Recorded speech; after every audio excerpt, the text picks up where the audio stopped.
Okay, so joining us on our Lessons in Leadership podcast today is Dave Joyce. Dave is the CEO of Crealogix in the UK. Dave, welcome to the show. Thanks, Paul. Thanks for inviting me. And hopefully you can see I'm not a cat. So, I guess first and foremost, one of the questions we always ask everybody, as people are always interested to know, is how did you get to the CEO job? How have you ended up in the role you're in today? What's sort of been the career history and some of the highlights along the way?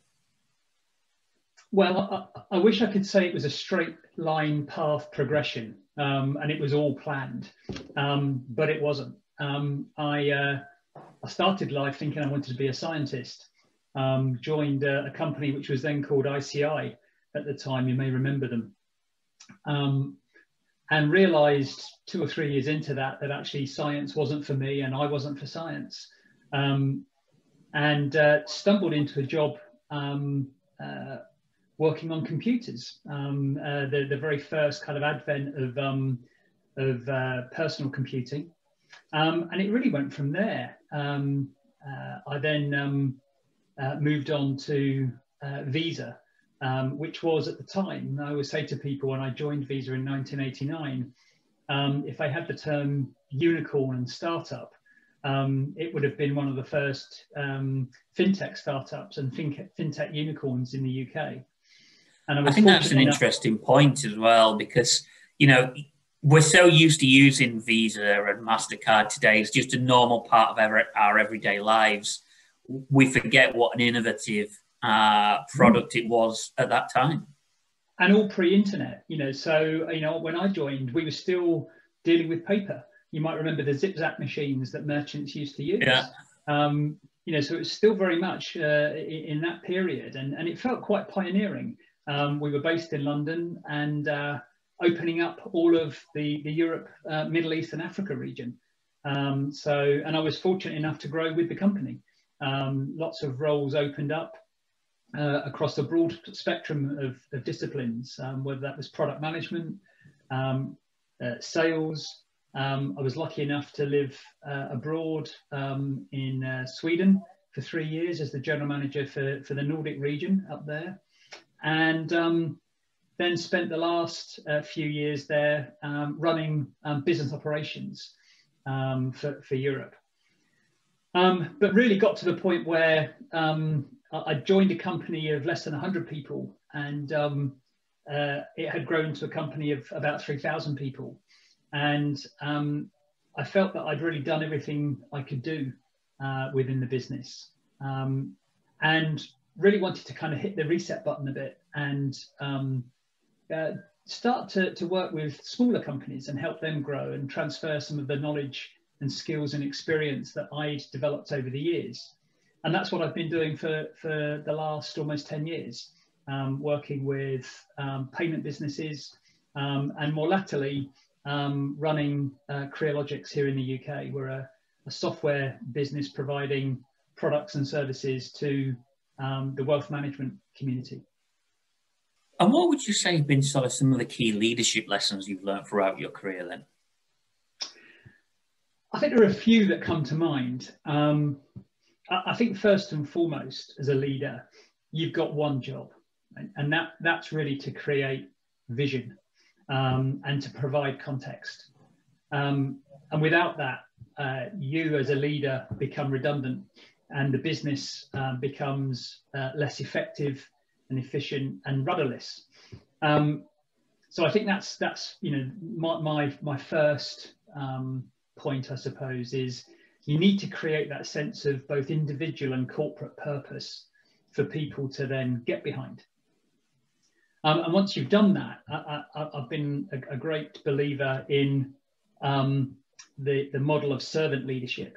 So inverting the pyramid, really working as an agent for my management team and the rest of the business to make sure they have the resources that they need, get obstacles out of the way, and deal with things such that the business can run on a day-to-day basis. And I suppose just a couple of other things as well. I think what I have learned is you can't be one-dimensional. You have to have an adaptive style of leadership. I've been a big advocate of Daniel Goleman and the whole emotional intelligence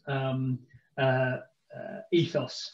And I think, I remember an article I read that Goleman had written in HBR back at I think it was the turn of the century, where he described the different modes of leadership that leaders need to adapt. And it really resonated with me in terms of the spectrum of toolkit that you need as a leader. And I suppose the final thing that I've learned is you can't and you shouldn't protect your team from the bad news. I think it depends how you present it, but I think you can do a lot of damage by not being honest with people in the hard times. It's easy to be honest with people when things are going really well, but when things aren't going really well, I think it pays to be as honest and as upfront with people as you possibly can be. We're all adults. We all deal with good news and bad news in our daily lives. And I'm a strong believer that work shouldn't be any different. On that point, Dave, you say you should be honest with people and deal with things as they sort of come up, and especially when they don't go so well. What would you say has been the biggest leadership crisis you faced, and what did it teach you? There's one that always sticks in my mind, and it was at the end of a very, very long project.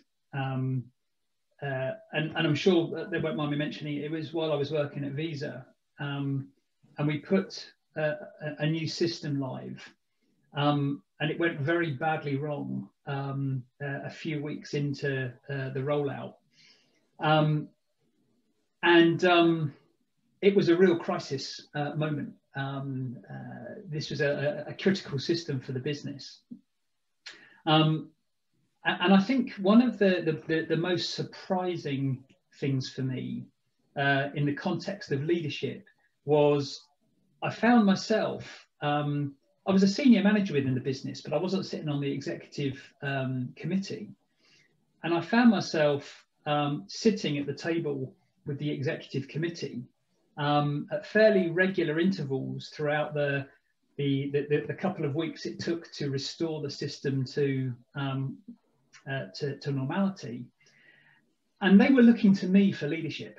It was one of those situations where myself and my team and my colleagues had all of the knowledge and all of the experience to actually fix the problem.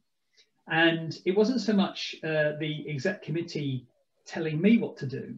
It was about me telling them what we needed to do, how we needed to fix the problem, how we needed to communicate with customers, what we needed to do in terms of resources.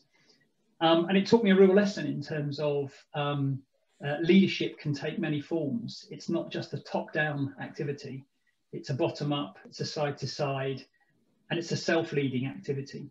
Because the other thing I learned through that crisis was that I had to lead myself and handle myself and my emotions, which were all over the place at various points, as they are when you're dealing with a mission-critical situation. Which actually brings me into another sort of key question here around leadership, and that's how do you manage to balance that work-life balance, and what keeps you going through those really tough periods? Yeah, I think what keeps me going is one is a sense of belief in what I'm doing, and I think that's a kind of a credo that I hold in anything that I'm doing, but especially in the bad times, is you've got to believe that what you're doing is worth doing, because then you can take the rough with the smooth. I think also, and perhaps this goes back to the situation I was talking about earlier, you don't have to take all of the decisions yourself, and you don't have to keep all of the information to yourself and bottling it up. I think shielding your team from the bad news serves no one. And so I think sharing in a caring way is important. Drawing down on my network. You know, there are people that I've been lucky to work with over many years who I know I can pick the phone up to and say, I've got a real problem, or I've got a situation, or I need some advice, and that really helps. And I think finally, you mentioned about the kind of the work-life balance. You know, you have to have solid bases, and you know, my family and my friends are always the people that I kind of retrench to in bad times, because when it comes down to it, family and friends are really what matters. That's not to demean any business that I've worked in, but your family and your friends really bring you down to earth and give you a sense of reality check sometimes. And also, I mean, finally, one of the things that I find really helps is exercise. And I'm sure we've all felt that over the last 12 months, being cooped up in our home offices and elsewhere. But getting out and doing physical exercise, whether that's running, cycling, walking, really helps both physically but also mentally to clear the head. No, I'd agree with that.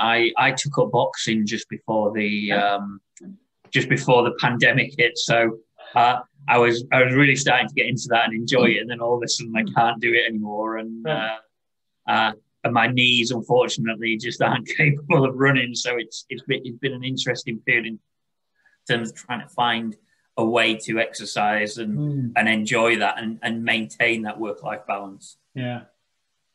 Although with a 14-week-old baby, when you get home, it doesn't really care what kind of day you've had at work. And as my wife handed him to me last night with a soiled nappy, she said, here you go, he's just done this, you can get him changed. Well, and like I said, and that's the reality check, isn't it? You can be, you know, sort of, you know, dealing with whatever you're dealing with during the day, but actually when you open the office door at night, that's reality.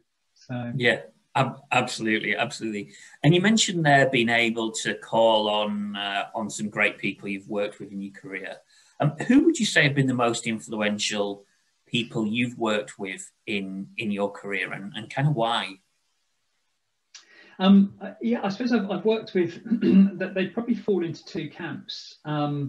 There are one or two people I can think of, and I won't mention them for their own, save for their own embarrassment, if you like. But one or two people that I've worked with who have been very experienced leaders, very experienced managers, and they've been generous enough to share their experience, to have faith and trust in me. I think that's one of the things that I've always enjoyed and always responded to are managers that were trustful and would give me a broad canvas on which to work. So there's the camp of the experienced seasoned professional, if you like. I think the other one, and that's been most recently in the last few years, in the last 10 years since I left Visa, is working with some really passionate entrepreneurs. You know, and you feed off their energy, their enthusiasm, their excitement for the opportunity that they have seen and they are pursuing. And I think I've learned a lot from that type of leadership about, you know, truly, I know it's a cliche, but thinking outside of the box, you know, coming at things from a completely different perspective to perhaps some of the thoughts and ideas and beliefs that I've held over many years have been challenged working in these kind of nascent startup environments. So I think that's you know, there are really kind of two camps there. One, I suppose, where I've kind of cut my teeth as a professional, and the other where I've been able to bring some of that to bear to help small businesses scale and grow. And how do you evaluate yourself as a leader then? I think I'm quite hard on myself, and I don't mind admitting to camera that I've always had a bit of imposter syndrome, I think, in my career. So I'm very keen to seek feedback from colleagues and from my team. And I know some people think this is kind of, a bit indulgent, a bit kind of reinforcing biases and beliefs. But I think it's really important to get regular feedback from people. And that could just be over a coffee. Or I do tend to make a more formal intervention every 2 to 3 years, and I'll get somebody to run a 360-degree feedback session, quite comprehensive piece of work to help guide me in terms of where my strengths are and also where my blind spots are and what I need to do to improve. And also I look around. I read books on leadership, read books written by entrepreneurs, by successful business people who often share the low points and the high points of their careers, and that sometimes that resonates and you think, okay, right, I need to adjust that in my own style, or try that the next time I'm in that situation. So, and of course, nowadays, so easy to go online and Google topics. So yeah, it's kind of getting input from colleagues and trusted individuals, and also studying what's going on and trying to keep abreast of good practice and new thoughts and developments. And it's interesting that you mention imposter syndrome there. I think a number of people we've had on the podcast have brought that up. And I think if you're a reflective leader, I don't really think I've met anybody who doesn't at some point feel and have that imposter syndrome feeling, because, all of us have to reflect on where we are. And actually, sometimes you just think, wow, how on earth have I done that? And what on earth am I doing here? Why me? Yeah. Yeah. There must be 1,000 people out there that can do this job better than I can. And I guess I keep, but in those situations, I increasingly I've been able to say, well, that may be the case, but I'm doing this job. Somebody, normally, it's a case of somebody's put me in this role. They've selected me to do this job, and I'm going to do it until I decide that it's not something I want to continue doing, or somebody says stop. So, but yeah, we all have our demons, and I think you just have to get comfortable with it.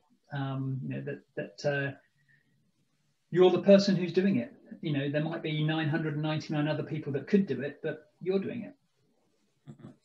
And I think, as you say, the feedback thing is important as well, because I know personally, I think every idea that's ever come out of my mouth is absolutely brilliant. However, we all know that in reality that's not true, and you need to have that challenge. You need to have that feedback loop. And I say this to my team and people I work with all the time. I genuinely think I'm going to come up with good ideas, but actually I know deep down that they're not the perfect answer, or they might be dreadful ideas, and I need you to challenge my thinking. I think it's really useful to have people around you who will challenge that and help shape an idea and help shape a solution to a problem. I think you're absolutely right, and again, it's being self-aware, isn't it? Sometimes you'll put an idea out there, somebody will challenge it, or and better it, and it's not being too precious about it, and saying, actually, that's a great idea. Let's do that instead. And I think it's something you learn as well throughout your career. I think at the start of my career, I probably fought much harder for some of my beliefs and my ideas than I will now, because genuinely now it's great to have things challenged and to help see things from other people's point of views. As you mentioned earlier, the sort of blind spots that you might not necessarily see. And I think it gives you a better, more well-rounded solution to the problems that you're facing. I think you're spot on. I became so interested in that you mentioned about how people see things from a different perspective. I became so interested in this that a good few years ago, I actually signed up to become a Myers-Briggs type indicator practitioner. Mm-hmm. I went through a fairly extensive training course that they run.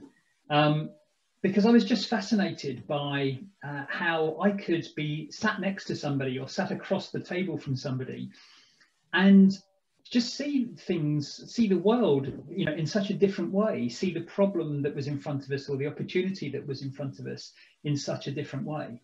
And it really helped me understand the different types of personality that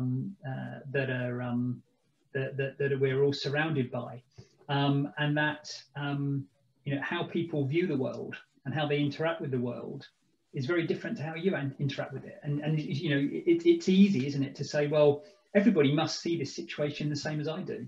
And, I'm much better equipped to know now that they don't. This is very true.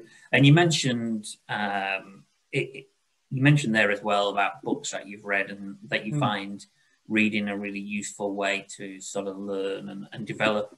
What would you say are some of the better books you've read? And because I'm sure listeners to this podcast will be interested and always interested in picking up new tips. I know I am. Yeah, well, there are probably two actually. One I mentioned earlier on, which is Daniel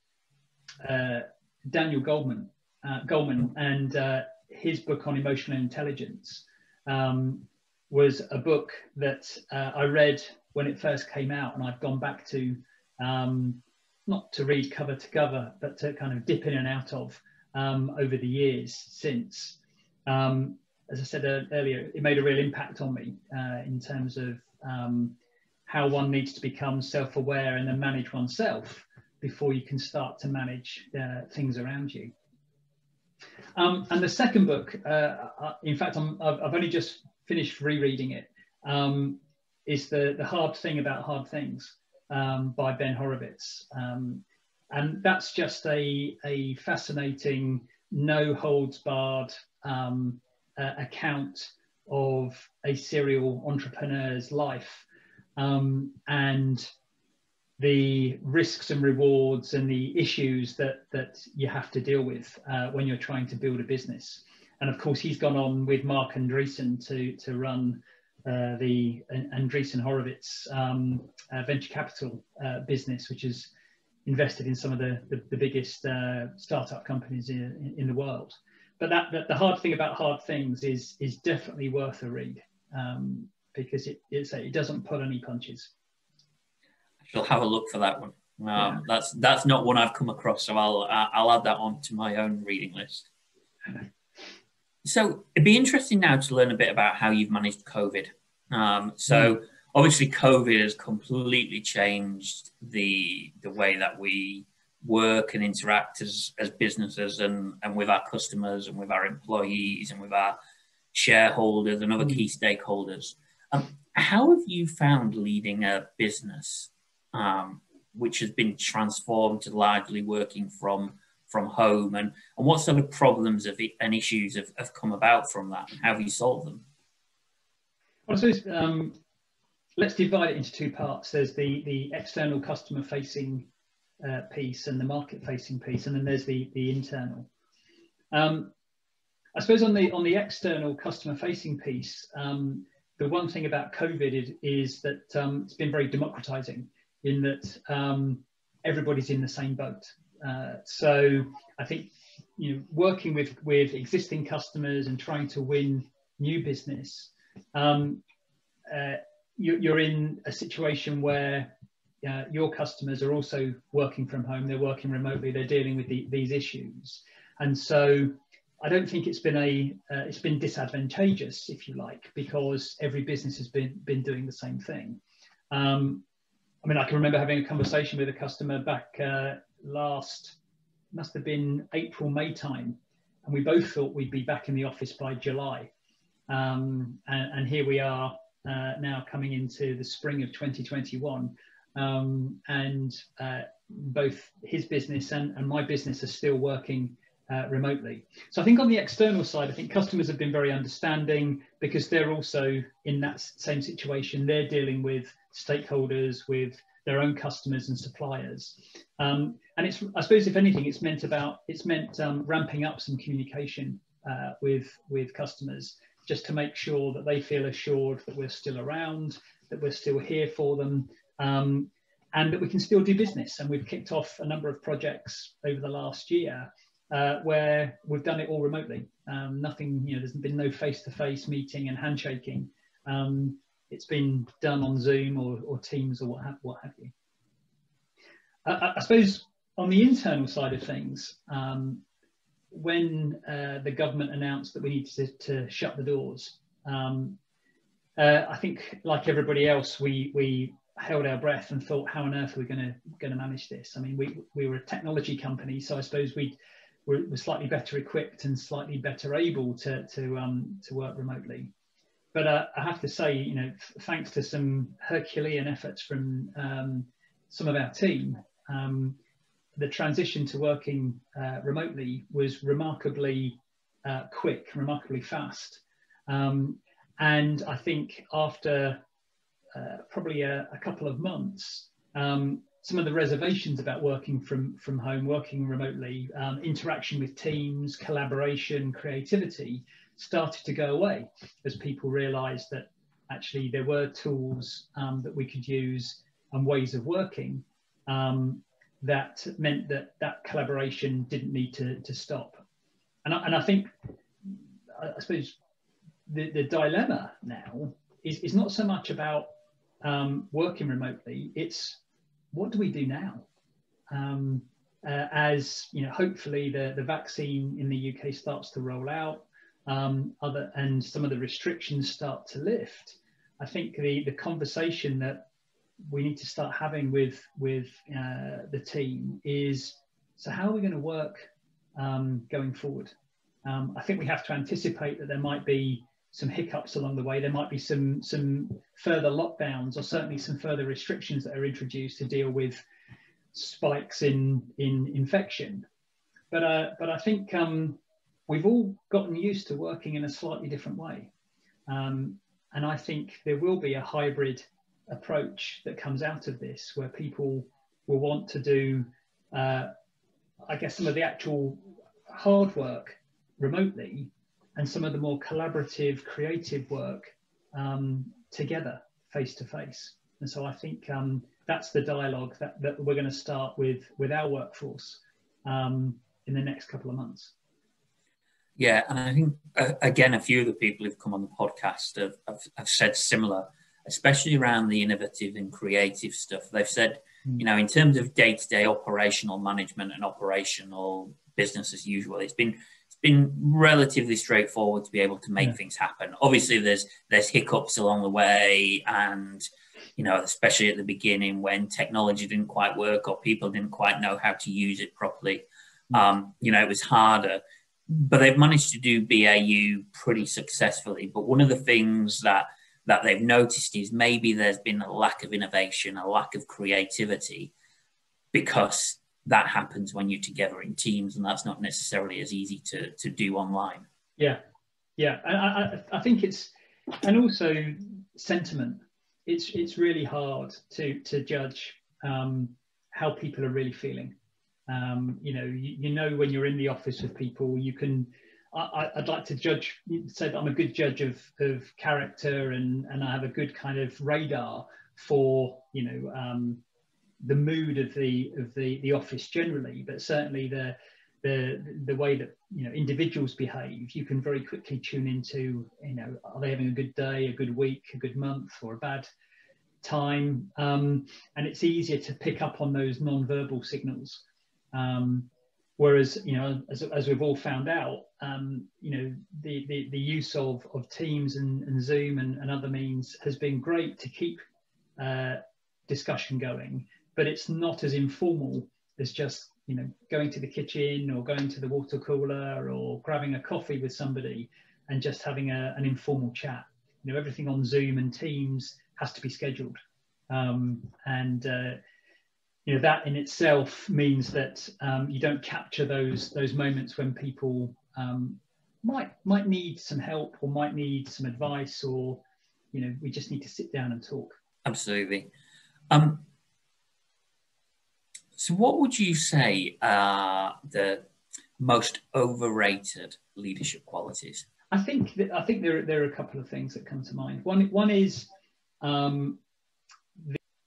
this notion that the leader has to be very self-assured and super confident, aka hubris. I think people like to see the vulnerabilities of the people that lead them, as well as their strengths. They want to see the authentic Dave, the authentic Paul, and so I think the overconfidence and overassuredness is something which is overrated, and people see through it.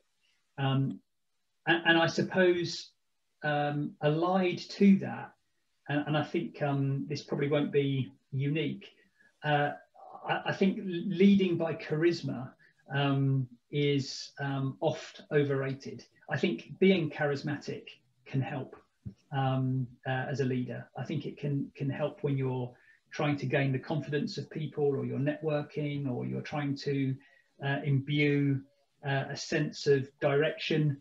But I think charisma is often overstated. Final thing I'd kind of throw in, it's not so much a kind of a leadership quality, but I think this notion that leadership is an innate talent, and you are either born with it or not. I'd like to think that I'm living proof that isn't the case. I think leadership is a skill, not a talent that you're born with. And I think you can hone and build and develop that skill as you go through your career.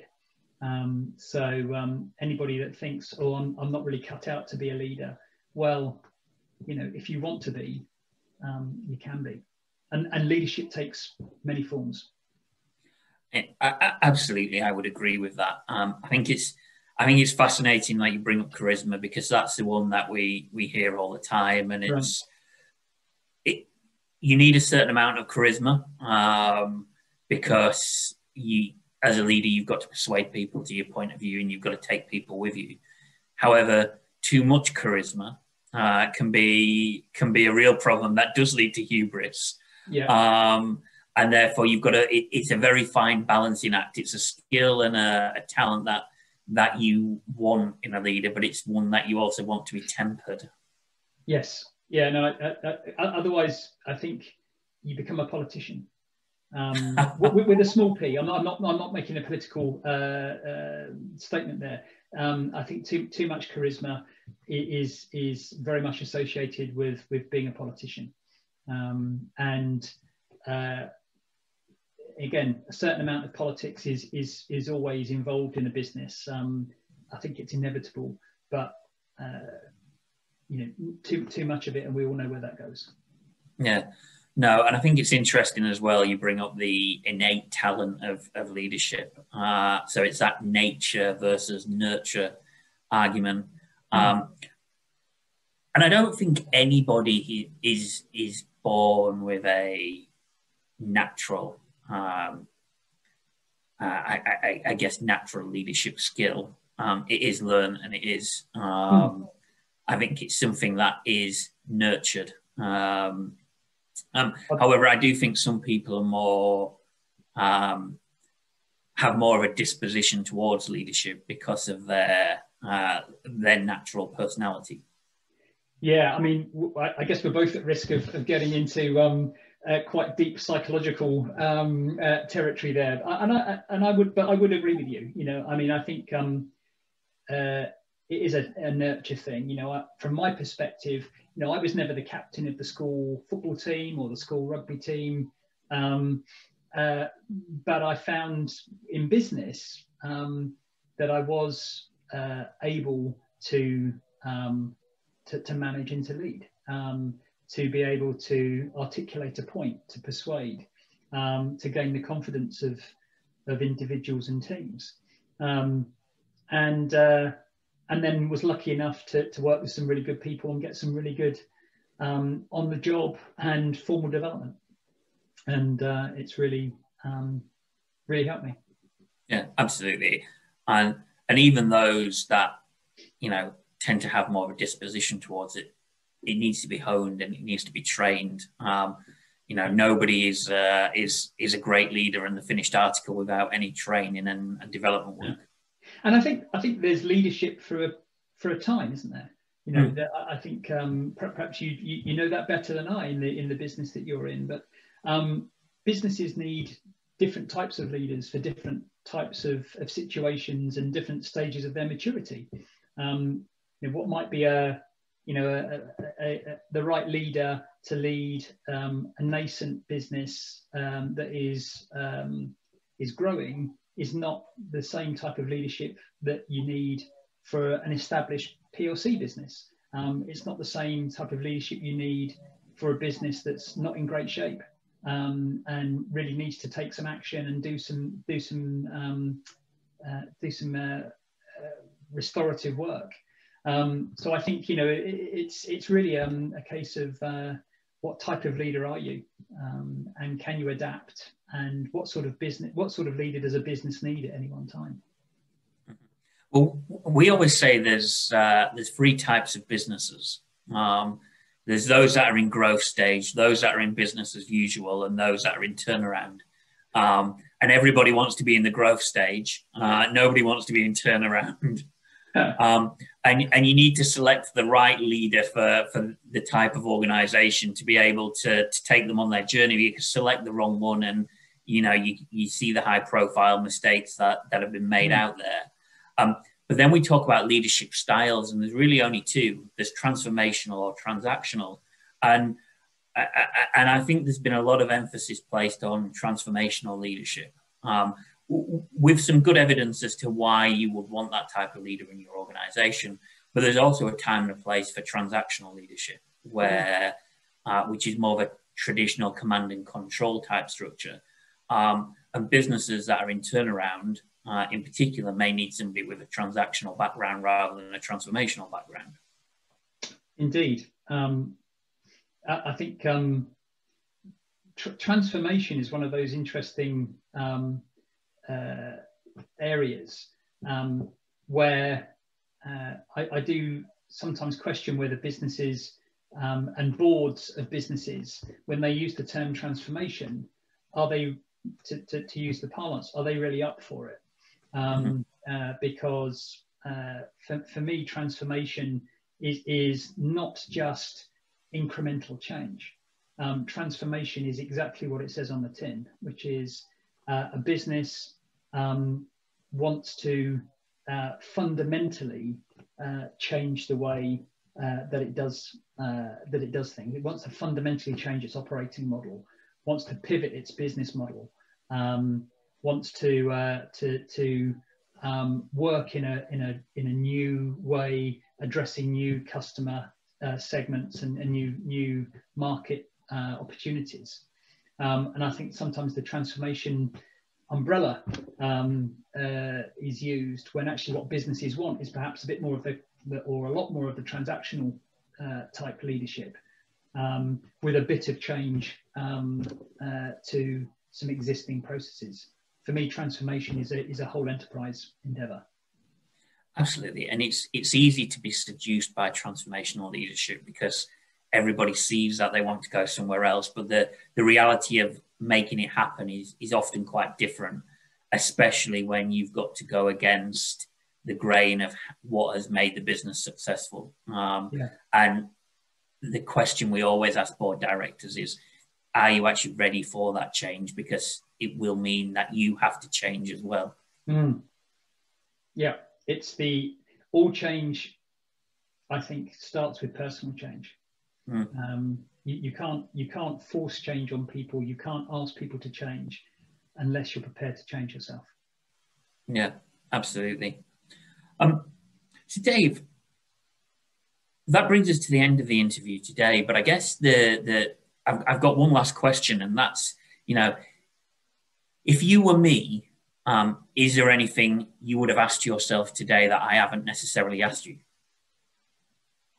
I suppose you touched on it earlier, but I suppose one of the questions I was maybe anticipating was, is there an iconic leader or a person that I really look up to and admire?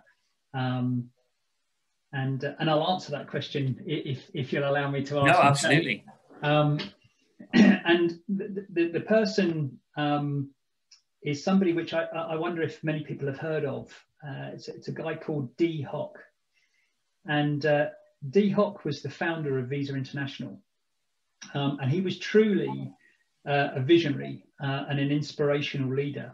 And in fact, he still today, or recently written books and lectured on what he calls chaotic leadership, the coming together of chaos and order. But he is, say, universally known within the payments industry as the man who basically invented Visa. And the reason why I admire him and find him quite inspirational is really summed up in a quote that he gave at quite a difficult time in the birth of Visa International, when he was trying to get these competing forces, these banks from across the world and within jurisdictions, to work together. And he coined the phrase, the will to succeed and the grace to compromise.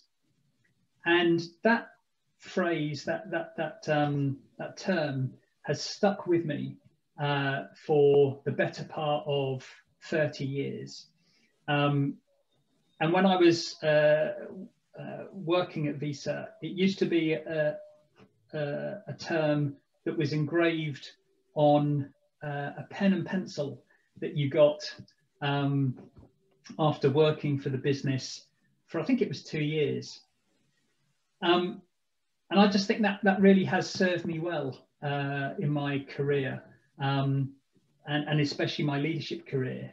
The will to succeed and the grace to compromise, I think, really sums up what you need in order to succeed as a leader. I agree. I think that's a great little saying, and I can see how that could be really, really helpful for many of our listeners. Well, you can have that one. Dave, thank you very much for joining us today. It's been a pleasure to have you on the show. Thank you very much, Paul. It's been a pleasure myself.